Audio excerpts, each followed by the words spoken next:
High above the incredible energy of Cairo, perched on the Mokattam Hills, you'll find a silent witness to history itself. This is more than just a famous landmark. This is the Citadel of Saladin, an imposing fortress that has watched over the city and really shaped its destiny for over 800 years.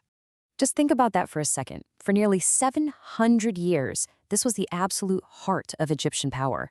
From sultans to pashas, the fate of an entire nation was decided right here, within these walls. It wasn't just a fortress, it was the nerve center of an empire. So, to really get why the Citadel is even here, we have to go back in time, back to the turbulent 12th century. The brand new Ayyubid dynasty, led by the legendary Saladin, was facing threats from every direction, especially from the Crusader armies. He needed a bastion, something that screamed power and was, well, completely impenetrable. There's this fantastic legend about the hill's cool breezes, but Saladin's choice? That was an act of pure military genius. From up here, he could see any attacker coming from miles away, and at the same time, he could completely dominate the city below. No internal revolt stood a chance. And this vision came to life with incredible speed. Just 5 years after taking power, construction began. By 1183, the main fortress was already done. His successors just kept building on it, adding massive towers and strengthening the walls, until it was the most advanced military structure of its day. The Citadel really had 4 big jobs to do. First, it was a shield to hold back the Crusaders. Second, it was a hammer to crush any dissent from within. Third, it was a bridge, meant to unify the separate cities of Cairo and Fustad. And finally, it was a throne, the powerful new seat of his government. Can you imagine trying to scale Saladin's original walls? They were about 10 meters high and 3 meters thick, and they were studded with these incredible round towers that jutted out, which was a brilliant design that let defenders shoot down at attackers from multiple angles. But, a fortress this important was never going to stay just a military base for long. It very quickly grew into the political and royal heart of Egypt, a role it would keep for centuries to come. An incredible 700 years. This wasn't some temporary command post. This became the permanent address of power in Egypt. Generations of rulers lived here, they governed from here, and they were buried here, each one leaving their own mark on its stones. Think of it like this. Saladin laid the strong, practical military foundation.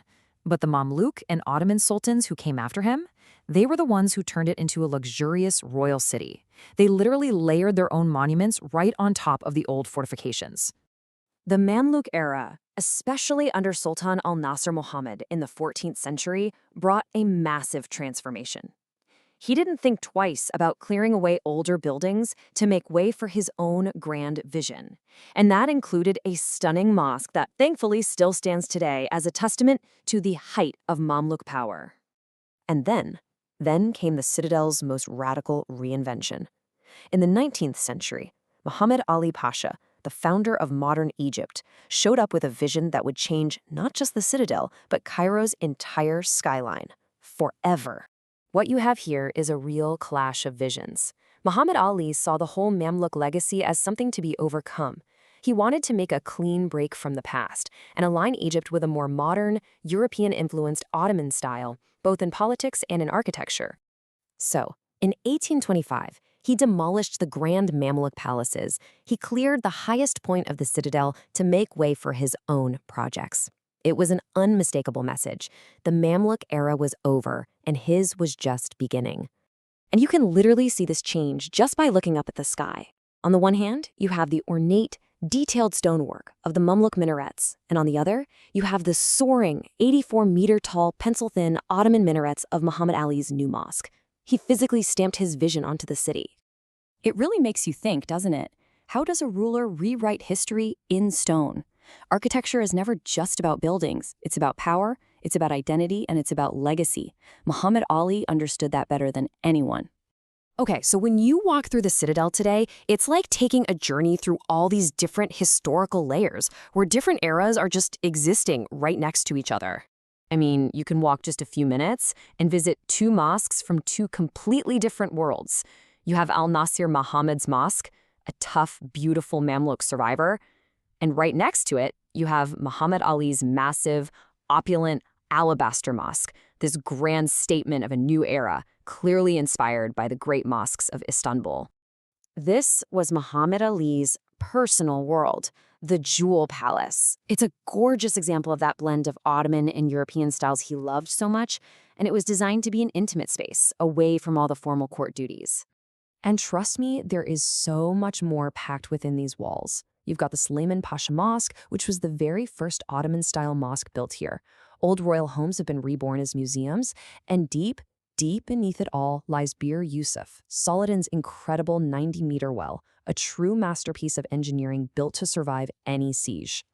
So how did this bustling center of government become the quiet, historic monument that we know and see today? Well, in the 1870s, the government moved to a new palace, and just like that, the Citadel's 700-year reign was over. It became a military garrison, even for British troops in World War II, before finally being recognized by UNESCO for its immense historical value and opened up for all of us to see. So today, the Citadel wears a few different hats. It's a protected historic monument, it's a huge destination for travelers, it's a powerful symbol of Egyptian heritage, and just like it has for centuries, it still offers one of the most breathtaking views of Cairo you will ever see.